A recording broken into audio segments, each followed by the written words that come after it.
ओम गणेश हर हर महादेव। पूरे वर्ष की सभी संकष्ट चतुर्थी का फल देने वाली अंगारकी चतुर्थी अर्थात मंगलवार युक्त चतुर्थी जो इस वर्ष के अभी शुरुआत के ही मतलब हफ्ते में कहे या पहले ही महीने में आ रही है, जो हमारे लिए बहुत ही बड़ी खुशी की बात है। और ख़ास करके जीवन में अगर संकष्ट है, जीवन में से आदि व्याधि उपाधियों का विनाश करना है, विद्यार्थियों को विद्या प्राप्त करना है, संतान नहीं हो रहे उनको संतान को प्राप्त करना है, विघ्नों का विनाश करना है, जिनकी जन्म कुंडली में मंगल से जुड़ी हुई चाहे कोई भी समस्या हो, मंगल दोष हो, मंगल दोष ना हो, अपितु मंगल से जुड़ी कोई भी समस्या हो, तो यह सब समाप्त होगा। और इन सभी से परे जो है, भगवान गणपति की अगर कृपा प्राप्त करनी है, उससे बड़ा और क्या हो सकता है। तो मैं बात कर रहा हूँ जो कल अर्थात 6 जनवरी को जो है संकष्ट चतुर्थी है, जिसका जो आरंभ है वह सुबह 8:01 हो जाएगा। अर्थात चतुर्थी तिथि का आरंभ है 6 जनवरी मंगलवार 8:01 से शुरू होगा और चतुर्थी तिथि समाप्त होगी वो 7 जनवरी बुधवार को 6:52 पर पूर्ण हो जाएगी। और चंद्र उदय का समय है, ये ध्यान से श्रवण कीजिएगा। चंद्र उदय का समय देश काल के अनुसार सदैव अलग अलग होता है, फिर भी अप्रोक्सीमेटली अगर मैं कहूँ तो करीब करीब 9:21 पर भारत में चंद्र उदय का समय है। फिर भी मैं कहता हूँ आप जिस जगह पर हो वहाँ का चंद्र उदय का समय देख करके फिर आप उस व्रत को मतलब खोल सकते हो। अब इसका महत्व क्या है, हम क्या कर सकते हैं, और सबसे बड़ा विधान होता है इसमें अर्घ्य देना, 3 अर्घ्य। और वो कैसे देने हैं, किस प्रकार से देने हैं और कब देने हैं, आज हमारा संपूर्ण यह विषय वीडियो है। अगर आपको यह विषय वीडियो पसंद आए तो लाइक कीजिएगा, शेयर कीजिएगा, चैनल पर नए हो तो सब्सक्राइब कीजिएगा। तो चलिए शुरू करते हैं। सबसे पहले जैसे मैंने कहा कि कल अर्थात 6 जनवरी मंगलवार को सुबह 8:01 से चतुर्थी तिथि आरंभ हो जाएगी और दूसरे दिन अर्थात परसों 7 जनवरी को बुधवार को प्रातःकाल 6:52 पर यह समाप्त होगा। चंद्र उदय का समय है जो कल मंगलवार रात्रि के लगभग देश काल अनुसार 9:21 तक रहेगा। अब पूरे दिन में आप क्या कर सकते हो, क्या कुछ खाना पीना चाहिए, तो जी नहीं। अगर आप यह अंगारकी चतुर्थी करते हो तो आपको कुछ भी खाना नहीं है। हाँ, अगर कोई शारीरिक समस्या है, गर्भवती महिलाएं हैं, बहुत ही छोटे बच्चे हैं, बहुत बड़े बुजुर्ग हैं और जो दवाइयाँ लेते हैं, उनको तो व्रत करने की कोई ज़रूरत नहीं है। शास्त्रों में लिखा हुआ है आप सिर्फ भगवान का स्मरण कीजिए। लेकिन जो स्वस्थ है, जो व्रत कर सकते हैं, जिनको अपनी कामना पूर्ति करनी है, तो उन्हें अवश्य यह व्रत करना चाहिए। और पूरे दिन कुछ भी अगर संभव है तो मत खाइए पिए। हाँ, जल पी सकते हो, दूध आप चाहे तो पी सकते हो। अगर आपसे अधिक भूखा ना रह पाए तो आप सिर्फ फलाहार कर सकते हो, लेकिन गलत तरीके से अगर उपवास करोगे तो उसका परिणाम भी गलत मिलेगा और आपकी कामना पूरी नहीं होगी।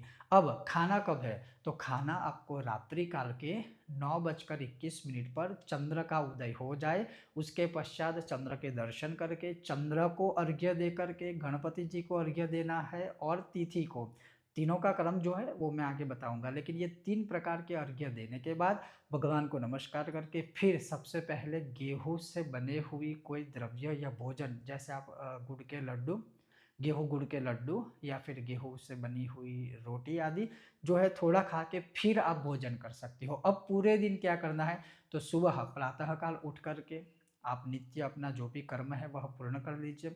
उसके पश्चात आपकी जो भी मनोकामना है उस मनोकामना की पूर्ति है तो भगवान गणपति जी के सामने आप गौ माता के घी का एक दिया प्रज्वलित करें। खड़ी बात लेती बात कोई भी चलेगा, अगर संभव है तो दिया पूरे दिन अखंड रहे, रात्रि काल तक चले, ऐसा प्रयत्न कीजिए। और पूरी रात रहेगा, पूरा दिन रहेगा, दूसरे दिन तक तो बहुत ही बड़ी बात है। तो आप एक दिया प्रज्वलित करें।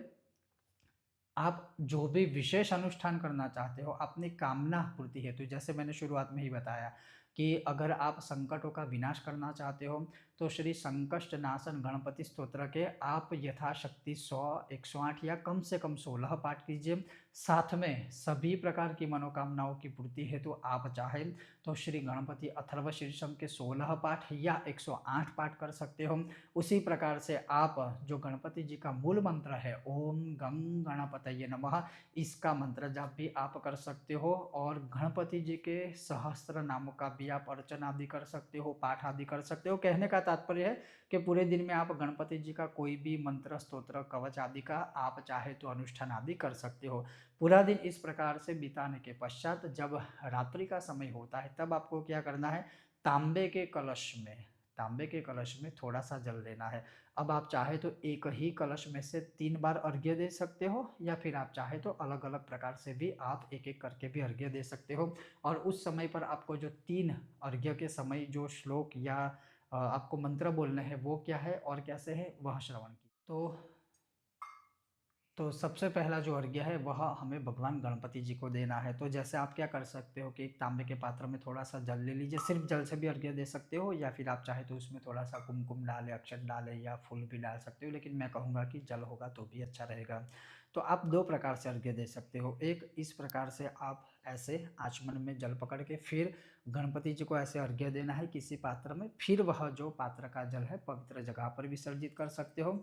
या फिर आप चाहे तो इसी एक मतलब कलश में या तांबे के पात्र, चांदी के पात्र में जल लेकर के इस प्रकार से भी किसी पात्र में अर्घ्य दे सकते हो। लेकिन सबसे पहला जो अर्घ्य है वो भगवान गणेश जी के लिए है और गणपति की मूर्ति हमारे मंदिर में ही होंगी, तो भगवान के सामने बैठ करके यह श्लोक बोलना है और फिर अर्घ्य देना है। जैसे मैं आपको दिखा दूँ एक नॉर्मली ही कि आपको ऐसे पात्र में जल लेना है, फिर बोलना है ओम गणेशाय नमस्तुभ्यं सर्वसिद्धि प्रदायक संकष्ट हर मे देव गृहाणार्घ्यम नमोस्तुते ओम संकष्ट हरण गणपतये नमः।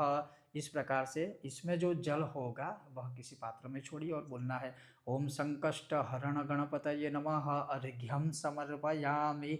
फिर दूसरा अर्घ्य है चतुर्थी तिथि का। उस समय पर भी जैसे मैंने कहा आप पात्र में जल लेकर के उसी पात्र में आप अर्घ्य देना है। उस समय पर बोलना है ओम तिथि नाम उत्तमे देवी गणेश प्रिय वल्लभे सर्व संकट नाशाय गृहाणार्घ्यम नमोस्तुते ओम चतुर्थी नमः अर्घ्यम समर्पयामि। बस इस प्रकार से आपको अर्घ्य देना है। अब तीसरा अर्घ्य क्या है, तीसरा अर्घ्य जब आप चंद्र को आकाश में दर्शन करते समय या दर्शन करते हो तब देना है। तो अगर आप ऐसे देश काल में हो, देश काल के अनुसार, तो आप उसी जगह पर जैसे गणपति और चतुर्थी तिथि को अर्घ्य दिया तो वही बैठ करके दे सकते हो। और अगर संभव है आप चंद्र के दर्शन कर पाते हो तो आप चंद्र के दर्शन करते हुए आकाश की ओर देखते हुए भी अर्घ्य दे सकते हो। उस समय पर बोलना है ओम गगनार्णव माणिक्य चंद्र दाक्षायणी पदे गृहाणार्घ्यम मया दत्तम गणेश प्रतिरूपक ओम चंद्राय नमः ओम सोमाय नमः।